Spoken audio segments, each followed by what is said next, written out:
So this is the notes for section 3.2, day 1 for CAPS. All right, so we're going to be able to calculate conditional probabilities. I'll explain what that means, and then there's the homework. It's actually at the end of this blank note slide, so we're going to go over one problem together. So let's zoom in here. It says conditional probability is the probability of an event occurring given that another event has already occurred. So let me explain what that means here in just a moment here. It says the probability, so it's got right here, PB/A means the probability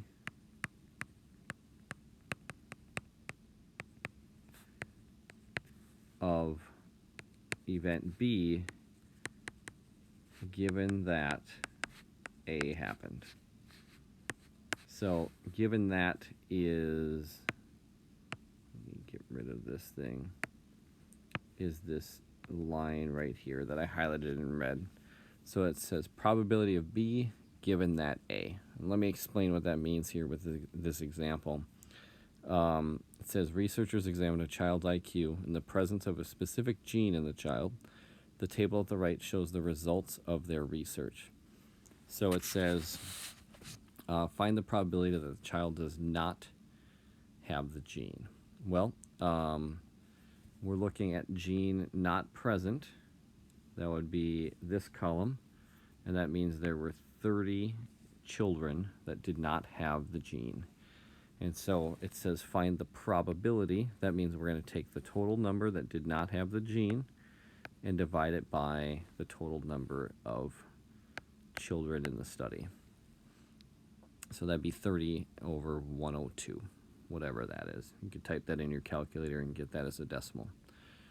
Okay, the next one is going to talk about conditional probability. That's a given that statement. It says find the probability that the child does not have the gene given that the child has a normal IQ. So what that means is, I'm just going to erase this so we can start with a fresh, there we go. So when it says given that the child has a normal IQ, what that means is you know the child has a normal IQ. So we're only focusing on those 50 total children. We're not worried about a high IQ, we're just worried about the normal IQ. And so it says find the probability that the child does not have the gene given that it has a normal IQ. So gene not present, that would be these 11. So the answer would be 11 out of 50. So this is not 102. It's 50 because it says given that the child has a normal IQ, that means we're only working with 50 children in this example. So that's what they mean by given that. That's what's called conditional probability.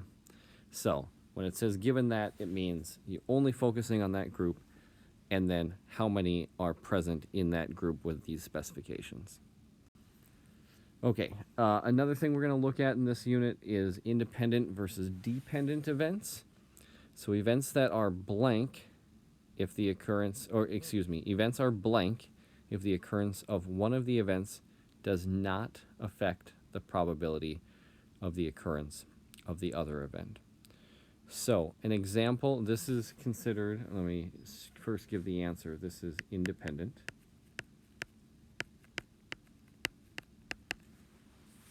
And so one example might be rolling a die, and then you would roll it again. And if there's no stipulations, if it just says roll the die and then roll it again, whatever you rolled on the first one has no bearing on what happens the second time. So that would be considered independent. Or another one might be, let's say you draw a card from a standard deck of cards, and then you replace it and you draw it again. By replacing it, that doesn't affect the second draw because there's still 52 cards for the second draw as well. So that would be independent events. And then events are dependent. if the occurrence of one of the events affects the probability of the occurrence of the other event. So this might be something like drawing a card out of a deck. I think that's coming up here actually. Card, and then drawing a second card.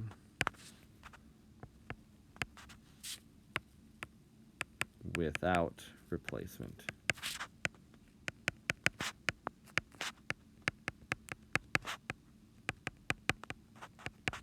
So what that means is you take one card out and then you take another card out without replacing it. So that second draw, now you only have 51 cards, not 52 like you originally started with.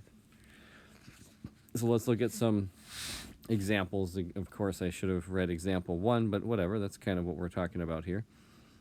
It says selecting an ace from a standard deck of cards, not replacing it, and then selecting a king.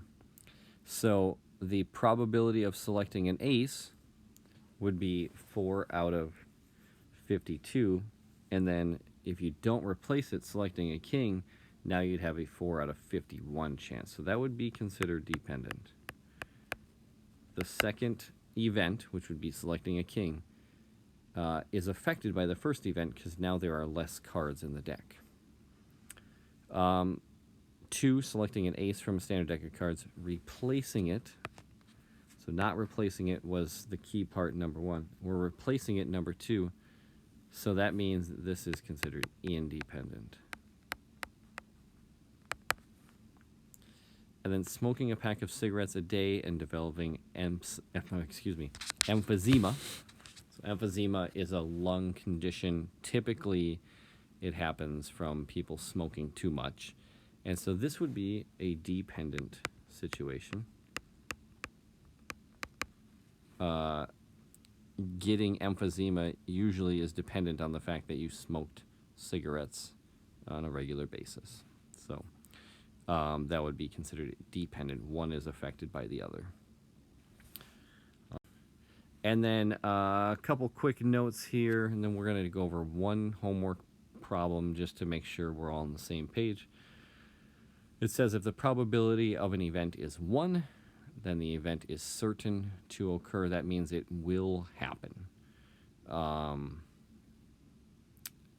You know, it's hard to come up with one where the probability is 1.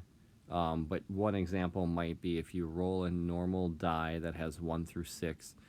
If you said, what's the probability that the number that is rolled is less than 10, that would be a 100% chance, or 1 probability, because all of the numbers on the die are less than 10. The probability of an event is 0, then it's impossible to happen. We could use the same example and say, what if the die, what's the probability that the number is greater than 10? And that's not possible. You can't roll a die that has 6 sides, 1 through 6, and get a number bigger than 10. If the probability of an event is 0.5, then the event has an even chance of occurring or not occurring. That's like flipping a coin. The probability of heads is 0.5, and tails is also 0.5. And then this next thing, this comes up in the homework. It says an event that occurs with a probability of 0.05 or less is considered unusual. So if something asks you, is that considered an unusual event? It's highly unlikely. That would be less than 5%. All right. So let's look at one example here. I'm going to look at number 14 because this one's a little bit confusing. I want to make sure we're all on the same page here. We'll do 14 and then we'll end the video and you can work on the rest of the assignment.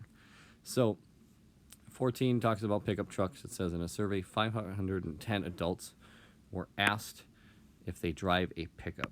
I'm actually going to highlight that right now. 510 adults were asked if they drive a pickup truck and if they drive a Ford. The results showed that 1 in 6 adults surveyed drives a pickup truck, and 3 in 10 adults surveyed drives a Ford. So I'm going to stop there. I'm going to do some more highlighting. Let's see.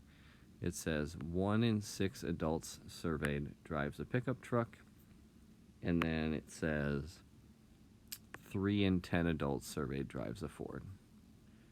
Of the adults surveyed that drives Fords, 2 in 9 drive a pickup truck. Okay, I'm going to highlight that whole sentence because we're going to come back to that. All right, so this is, oops, I didn't mean to do that. Let's grab the pen. This 510 is important. That's how many total are in this survey. It says 1 in 6 adults surveyed drives a pickup. So we're going to take 510 times 1/6 because 1 out of every 6 people drives a pickup. And so if I multiply by that fraction, I get 85. So there are 85 people that drive a pickup. Drive pickup. Okay. And then it says 3 in 10 adults surveyed drives a Ford. So we'll make another one for drive Ford. And that there were 510, and 3 out of 10 drove a Ford. So I'm going to type that into my calculator, 510 times 3/10, and I get 153. And then it says, of the adults surveyed that drive Fords, 2 in 9 drive a pickup truck. So this sentence is actually really important that you understand what's happening here. I'm going to highlight it again. Let's see, I've used these 3. I just want to highlight using a different color. Let's see, I've used red. I haven't used blue. It says, of the adults surveyed that drive Fords. That's important that we notice that first part of the sentence. It says that these adults drive Fords. So I know that we're only dealing with 153 people. And so this would be considered a conditional probability. This is basically a given that situation. Given that they drive Fords, 2 in 9 drive a pickup. So 2 out of every 9 of those 153 people drive a pickup. And that is 34 people. So I'm going to start filling in this Venn diagram. There are 34 people who drive Ford pickups. Drive Ford pickups. Okay, so that would be the purple part where the drive a pickup and drive a Ford overlap. So there's going to be 34 in that middle section. The number of people who drive a Ford is 153, so we do not put 153 in there because if you notice, this blue circle now has too many people in it. It has 153 plus 34, that would be 187. That's too many. So what I need to do is take 153 and subtract 34, and I get 119. So this would be 119 for the people who drive Fords that don't drive pickups. And then adults that drive a pickup, there were 85. And once again, we're not going to put 85 there. We want to take 85 and subtract 34. So 85 minus 34, that is 51. So now if you notice that pink circle, adults who drive a pickup truck, if we take 51 plus 34, that's 85. That's good. And the blue circle, 119 plus 34, that is 153. That's also good. Okay, the last thing we got to do for this Venn diagram is we have to figure out how much do all of these add up to that I just circled. And so we're going to, we're going to add those up. 51 plus 34 plus 119.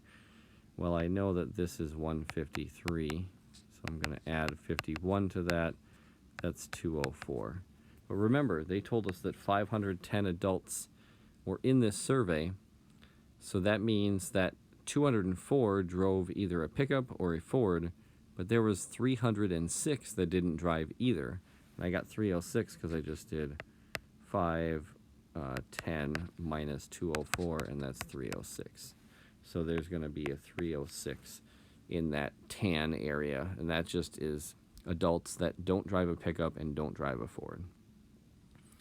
Okay, so all of this work just to set this up. Now we can answer A, B, and C. It says find the probability that a randomly selected adult drives a pickup truck given that he or she drives a Ford. So that's important. It says given that he or she drives a Ford. So that means we are looking only at this blue circle right here. So that is 153 people, and the amount of people who drive a pickup truck is 34. So it'll be 34 out of 153. Part B says find the probability that a randomly selected adult drives a Ford and drives a pickup truck. And drives a pickup truck. So the people that drive a Ford and a pickup truck are right there, that 34 right in the middle. So this would be 34 out of 510, because it doesn't say that we're only focused on, anything in particular with pickups or Fords. It just says find the probability that a randomly selected adult. So that's 510 people. And then part C, are the events driving a Ford and driving a pickup truck independent or dependent? Explain. So one of the tests that we can do on this is this. Let me grab a pen here. If it is independent, then the probability of A given that B has to be equal to the probability of A. And so what they mean is, are the events driving a Ford, that's going to be A, and driving a pickup truck, that's going to be B. Is that the same as just the probability of driving a Ford? If it's not, then these are not independent. So probability of A given that B. So given that it's a pickup truck, that would be this circle that I'm highlighting right now. That's 85. And they're driving a Ford, that would be 34 out of 85. And is that equal to the probability of driving a Ford? And driving a Ford is 153 out of 510. And so if I plug those into my calculator, well, I can just tell just by looking at it that they're not the same. 34 out of 85 is a little bit less than half. And I can plug it in my calculator just to kind of show you. That's 0.4. And is 0.4 the same as 153 out of 510? And 153 out of 510 is 0.3. So these are not equal. That means that for part C, they are dependent. So this is a test that you can do to check to see if something is independent or dependent. It's just probability of A given that B. That would have to be the same as probability of A. It's just a formula for proving independence or dependence. All right, so that's it for notes. Hopefully that helps you with number 14. We kind of went through that, and then you can do the rest of them on your own for homework.